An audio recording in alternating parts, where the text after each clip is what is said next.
जय हिंद बच्चों, कैसे हो आप सभी। आई होप आप अच्छे होंगे और अपनी पढ़ाई अच्छे से कर रहे होंगे। तो आज का हमारा जो टॉपिक रहेगा उसमें हम कुछ एग्जाम्पल सोल्व करेंगे related to linear growth and linear decay. तो चलिए एग्जाम्पल की मदद से इस कॉन्सेप्ट को समझने का प्रयास करते हैं। तो सबसे पहले जो हमारे पास एग्जाम्पल नंबर 9 है,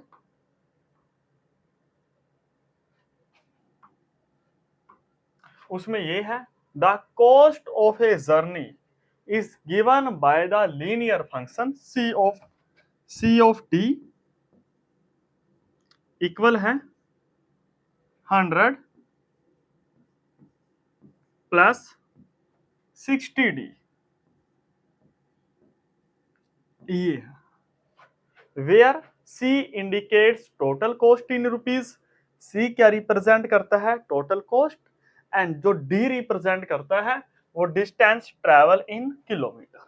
ओके, अब देखिए let us make a table of value for d varying from 0 to 10। अब देखिए अगर हम इसका एक ग्राफ बनाए तो यहां पर आप मान लीजिए d का वैल्यू और यहां पर ले लीजिए आप c ऑफ d का वैल्यू। तो यहां पर c of d and c of d is 100 plus 60d। तो अगर हम 0 किलोमीटर की बात करें और यहां पर जो गिवन है दैट इज 0, तो 0 किलोमीटर के लिए कितना पे करना होगा? ये इक्वल आएगा 100 plus 16 to 0 and 16 to 0 that is 0। तो 100 प्लस 0 दैट इज 100, ऐसा आएगा। और अगर हम 1 किलोमीटर की बात करें तो आप d का वैल्यू यहां पर 1 पुट कीजिए तो ये आएगा 100 plus 60 into 1 that is 60 into 1 60 plus 100 that is 160। इसी प्रकार अगर हम 2 पुट करें तो ये हमारे पास आएगा 100 plus 60 into 2 and 60 into 2 that is 120 और 120 प्लस 100 तो ये कितना आएगा? 220 ये आएगा। तो आप इसी प्रकार आगे जो ये टेबल है वो कंप्लीट कर सकते हो। तो जो एग्जाम्पल में गिवन है वहां पर ये गिवन है कि अगर वैल्यू 0 है तो आंसर कितना आएगा? ₹100। अगर 1 किलोमीटर ट्रेवल करना है तो 160, 2 kilometre 220, 3 kilometre 280, 4 kilometre 340 and 5 kilometre 400। ये है। अब आप एक चीज ध्यान से देखिए कि as d increases,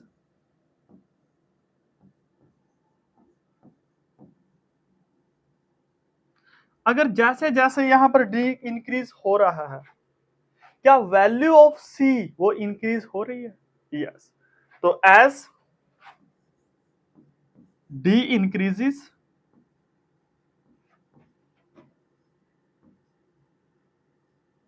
the value of the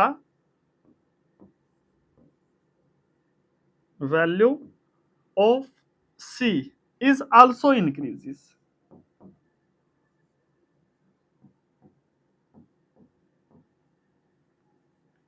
और जब एक वैल्यू के बढ़ने से दूसरी वैल्यू में भी बढ़ोतरी हो मींस इंक्रीज हो तो इसको हम क्या बोलते हैं? इसको हम ग्रोथ बोलते हैं। इसको क्या बोलते हैं? ग्रोथ बोलते हैं। जैसे आप ह्यूमन बींग्स ले लीजिए, तो जैसे जैसे एक अगर मान लीजिए बच्चा है तो उसकी जैसे जैसे एज बढ़ेगी उसकी ग्रोथ भी तो बढ़ेगी ना। तो means as the time increases the growth of a child is also increases. तो इसको हम बोलते हैं लीनियर ग्रोथ। तो अगर ऐसा हो 10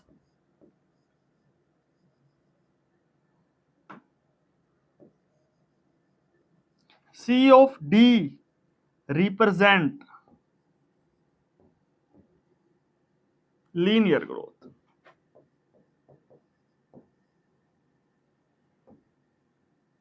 अब ग्रोथ तो आपको समझ में आ गई, क्यों? क्योंकि अगर एक चीज बढ़ रही है तो दूसरी चीज भी बढ़ रही है। लेकिन यहाँ पर जो मैक्सिमम पावर है डी की वो कितनी है, यहाँ पर 1 है।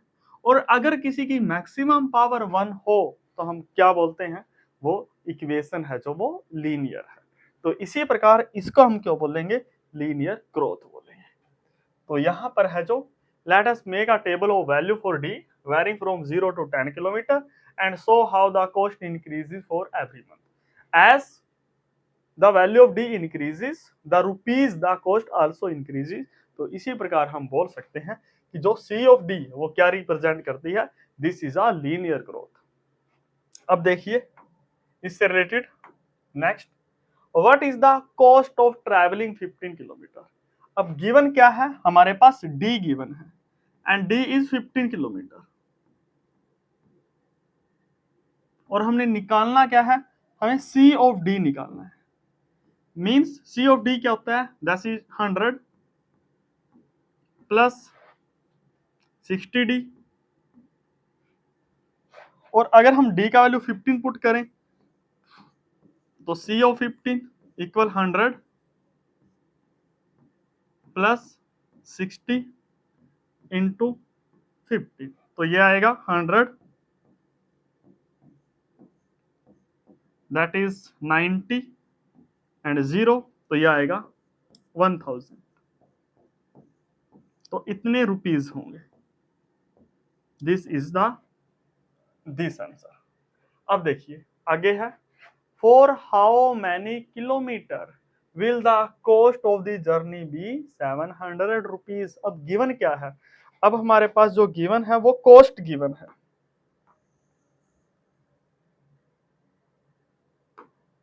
अब जो गिवन है that is cost, means C of D given है and C of D is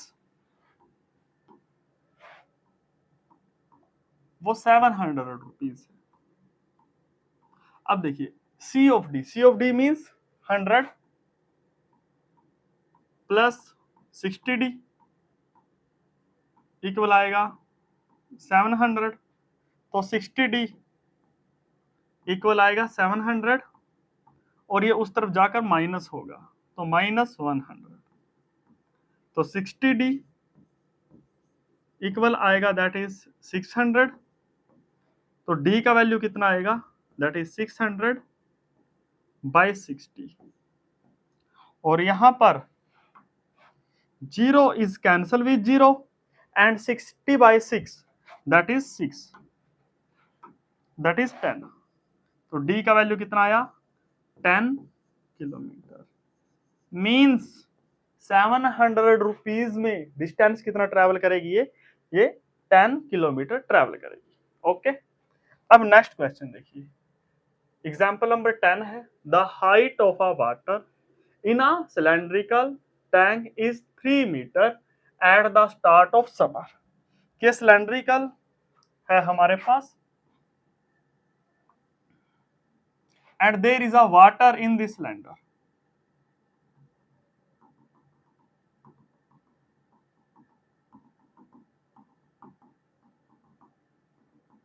और इनिशियली जो इसकी हाइट है वो कितनी है, 3 मीटर है। ओके,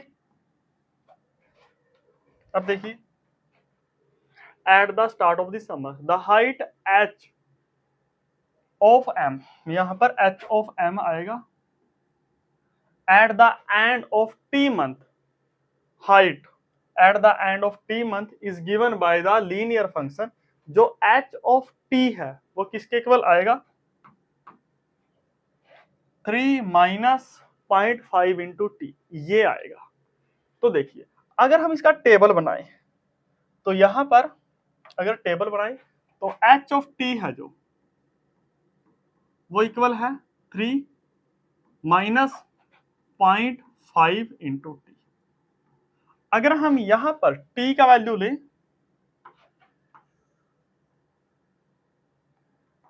यहां पर टाइम ले और यहां पर h ऑफ t ले, तो देखिए आप t का वैल्यू 0 पुट कीजिए तो यह आएगा 3 माइनस 0.5 इंटू 0।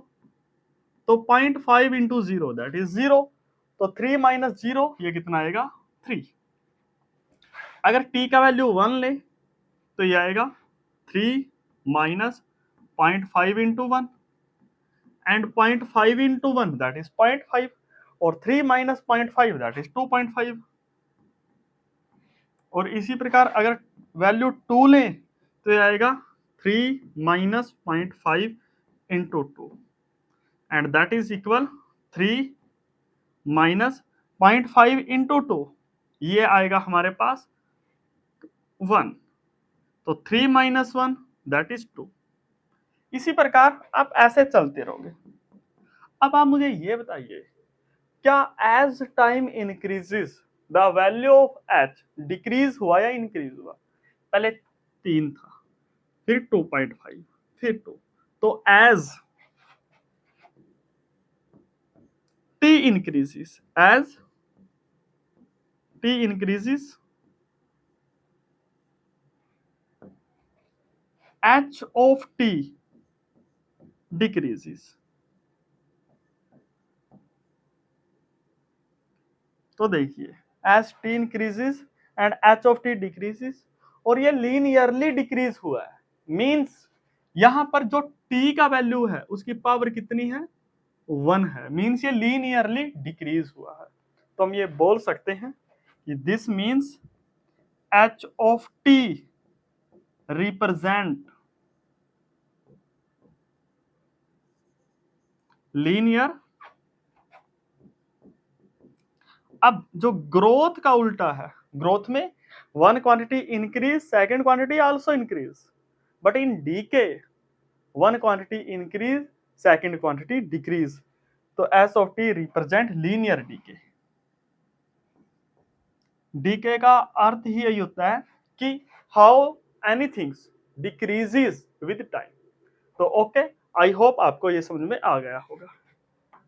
तो यहां पर है मंथ टी, 0 मंथ में 3 आया, 1 मंथ में 2.5, 2 मंथ में 2 दैट इज सो। तो आप यहां देख सकते हो कि एज टाइम इंक्रीजेस, तो जो वैल्यू है हाइट का, और height is a function of ये टाइम है, तो यहां पर ये कितना होगा 3 मीटर आएगा, 2.5 मीटर, तो ये, तो as time increases the value of h decreases, that means it represent a linear decay। अब लीनियर को आप एक ऐसे तरीके से भी देख सकते हो कि इनके बीच का जो डिफरेंस है ना वो सेम रहेगा, वो हर वक्त सेम रहेगा। अगर ऐसा है तो वो लीनियर रिप्रेजेंट करता है। जैसे देखिए आप, अगर हम 3 में से 2.5 घटाएं तो इनके बीच का डिफरेंस 0.5, इनके बीच का डिस्टेंस 0.5, 0.5, 0.5। तो आप ऐसा भी देख सकते हो कि अगर कोई दो टर्म है उनके बीच का डिस्टेंस सेम हो तो वो क्या रिप्रेजेंट करेगी, वो लीनियर ग्रोथ रिप्रेजेंट करती है। इसी प्रकार आप पीछे वाला एग्जांपल भी देख सकते हो, जैसे ये था, तो यहां पर आप ये देख सकते हो कि 100 minus 160 that is 60, 220 minus 160 that is 60, तो इनके बीच का डिफरेंस भी 60, इनके बीच का डिफरेंस भी 60, 60 मींस जो डिफरेंस है वो क्या है सेम है। और अगर कोई दो टर्म जैसे फर्स्ट और सेकंड के बीच का distance equal second third, third और फोर्थ के बीच का डिस्टेंस सेम हो तो हम बोल सकते हैं it represent linear. Linear means distance same, और growth means as one thing is increases second thing also increases, और decay means one thing is increases second thing is decreases. Okay, तो I hope ये आपको clear हो गया होगा। अब next देखिए, what will be the height of the water at the end of 5 months. तो आपने टी का वैल्यू कितना गिवन है दैट इज 5 मंथ, तो आपने एच ऑफ टी निकालना है। एच ऑफ टी कितना है 3 minus 0.5 into T, and what is the value of T that is 5, तो ये आएगा 3 minus 0.5 into 5 that is 3 minus 2.5, और ये आएगा 0.5 5 मीटर, ये आएगा। अब यहां पर एक बात और ध्यान रखिए, जो यहां पर गिवन है h of m, this means कि जो हाइट को हम मापेंगे ना वो मीटर में मापते हैं, और this represent h of t, इसका अर्थ ये है कि जो हाइट है ना वो डिपेंड्स करेगी टाइम t पर, और यहां पर जो ये है h मीटर है, ये means height is measured in metre. तो आप ये बात ध्यान रखिए। तो आई होप आपको ये दो एग्जाम्पल अच्छे समझ में आए होंगे। तो आज के लेक्चर को हम यहीं स्टॉप करते हैं, हम जल्द ही मिलेंगे आने वाले लेक्चर में। तब तक के लिए पढ़ता रहिए, खुश रहिए। Thank you.